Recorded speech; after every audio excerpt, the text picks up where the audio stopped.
Pro kabaddi league 2021 खेले गए दो मुकाबले, तमिल थलाइवास वर्सेस यू मुंबा और दूसरा मुकाबला UP Yoddha versus Jaipur pink panthers. ये दो मुकाबले खेले गए, एक टाई पे जाके खत्म हुआ, दूसरे का थैंकफुली थोड़ा नतीजा आया, एक क्लियर विनर्स निकले हमारे विनर्स और लूजर्स।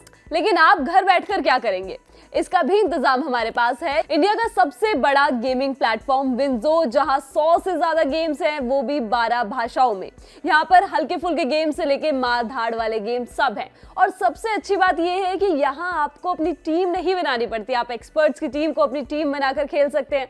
और बहुत सारे कूपन्स जैसे बिग बास्केट, Amazon, फ्लिपकार्ट के कूपन्स आप जीत सकते हैं। इसके साथ वर्ल्ड वॉर नाम का फॉर्मेट भी है, जिसमें एक गेम में 2 से 4 टीमें खेलती हैं और आप उसमें जीतते हैं तो पॉइंट्स कमाते हैं।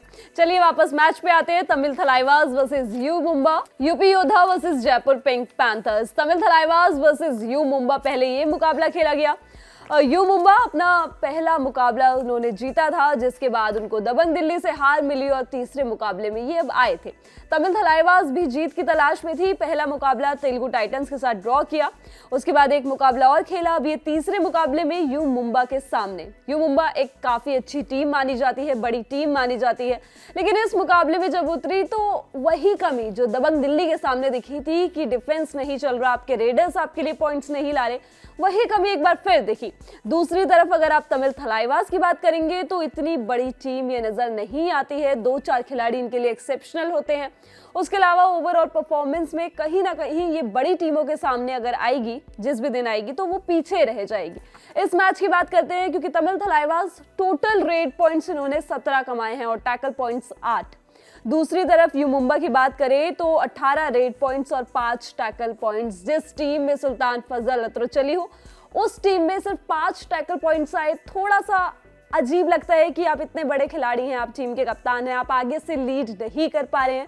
लगातार दूसरा मुकाबला गया है फजल अतरचली के लिए, जिसमें उन्होंने टैकल पॉइंट्स नहीं लिए हैं। पहला मुकाबला जो खेला था बेंगलुरु बुल्स के खिलाफ, उसमें 2 टैकल पॉइंट्स इनके नाम रहे थे।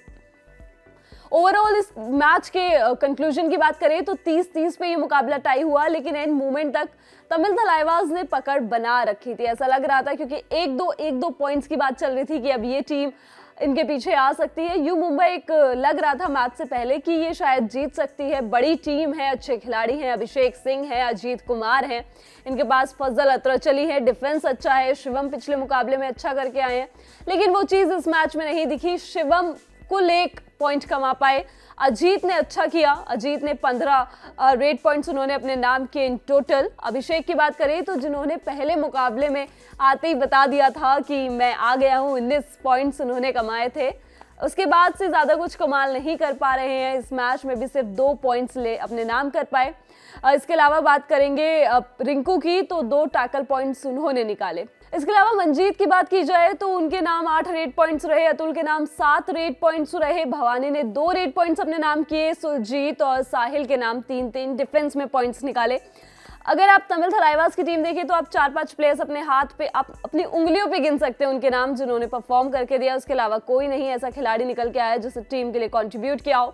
यू मुंबा के लिए सबसे बड़ी प्रॉब्लम अब उनका डिफेंस बनता जा रहा है। कहीं ना कहीं रेडिंग से पॉइंट्स आ रहे हैं, खिलाड़ी उनके लिए चलता है, लेकिन डिफेंस की कमी इस मैच में भी दिखी है। अगर उनको आगे टूर्नामेंट में जाना है तो वो कमी आगे भी दिखने वाली है।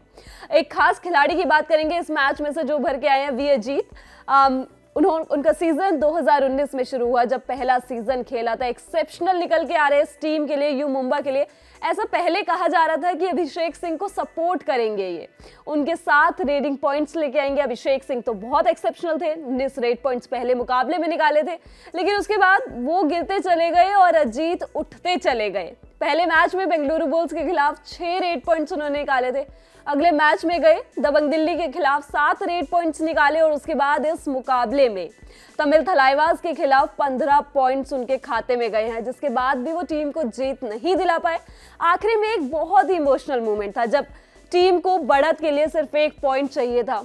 वी अजीत रेडिंग के लिए गए थे और वहां पर तमिल थलाइवास के डिफेंस ने बहुत शानदार करते हुए उन्हें वापस क्रीज लाइन तक जाने नहीं दिया, जिसके बाद वो पॉइंट्स नहीं आ पाया, मैच टाई हुआ। लेकिन इमोशनल अजीत को देख के ऐसा लग रहा था कि शायद ये जीत उनके लिए तो होनी चाहिए थी, क्योंकि 15 रेड पॉइंट्स निकालना एक मैच में बड़ी बात होती है और आप कंसिस्टेंट अपनी टीम के लिए जीत लेके आ रहे हैं। इनके थोड़े से बैकग्राउंड की बात कर लेते हैं, क्योंकि 2019 प्रो कबड्डी लीग में इन्होंने खेलना शुरू किया था। पहला सीजन खेला और पहला सीजन तमिल थलाइवास के लिए ही खेला और उस सीजन में 100 से ज्यादा पॉइंट्स अपने नाम किए थे।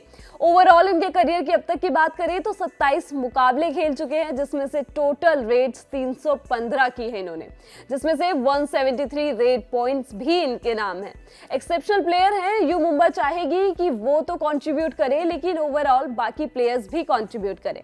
इसके बाद दूसरे मुकाबले की बात करते हैं, क्योंकि जयपुर पिंक पैंथर्स 2014 की चैंपियन, पहला मुकाबला इतना अच्छा नहीं गया और दूसरी तरफ यूपी योद्धा जिसको टॉप की टीमों में से हमेशा माना जाता है, प्रदीप नरवाल जिस टीम में अब गए हैं, ज्यादा कुछ खासा कमाल कर नहीं पा रहे हैं, क्योंकि जीत हासिल करना बहुत मुश्किल हो रहा है।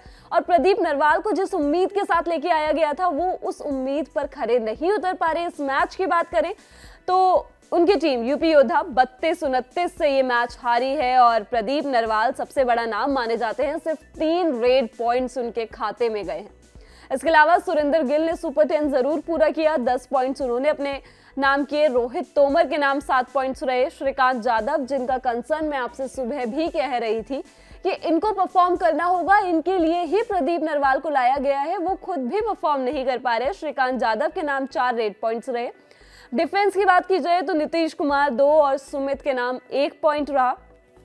ओवरऑल टैकल के पॉइंट्स देखे जाए तो 4 टैकल पॉइंट्स यूपी योद्धा के लिए आए हैं। 23 रेडिंग में पॉइंट्स आए हैं। रेडिंग का पॉइंट क्रेडिट सुरेंद्र गिल को, लेकिन टैकल डिफेंस का कुछ करना पड़ेगा यूपी योद्धा को, क्योंकि अब ज्यादा टाइम नहीं बचा है। दूसरी तरफ जयपुर पिंक पैंथर्स वापसी कर चुका है। पिछले मैच में अर्जुन देशवाल ने सुपर 10 लगाया था, इस मैच में भी 11 पॉइंट्स अपने नाम किए हैं। दीपक हुडा कप्तान वापस फॉर्म में आ चुके हैं, पिछले मैच में भी अच्छा किया और इस मैच में भी 9 पॉइंट्स अपने नाम किए हैं। नितिन रावल 3 पॉइंट्स डिफेंस में, 3 टैकल पॉइंट्स उन्होंने निकाले हैं। उनके साथ विशाल ने 2, शॉल ने 2 पॉइंट्स निकाले हैं। अब आप इस टीम को देखोगे तो टैकल पॉइंट्स 8 आए हैं, 20 रेड में पॉइंट्स आए हैं, लेकिन कॉन्टिन्यूअस ओवरऑल कहीं ना कहीं से पॉइंट्स इनके लिए निकले हैं, टैकल पॉइंट्स निकले हैं। डिफेंस अच्छा रहा है कि 8 पॉइंट्स निकाल के दिए हैं। उसी चीज की कमी यूपी योद्धा में रही, जिस वजह से ये टीम इस मैच में पीछे रह गई है। प्रदीप नरवाल को चलना होगा यूपी योद्धा के लिए अगर टीम को आगे जाना है तो, क्योंकि यहाँ से जीत हासिल करना बहुत ज्यादा जरूरी है। इस वीडियो में बस इतना ही। आगे की कवरेज के लिए आप जुड़े रहिए क से कबड्डी के साथ। देखते रहिए दी ललन टॉप। शुक्रिया।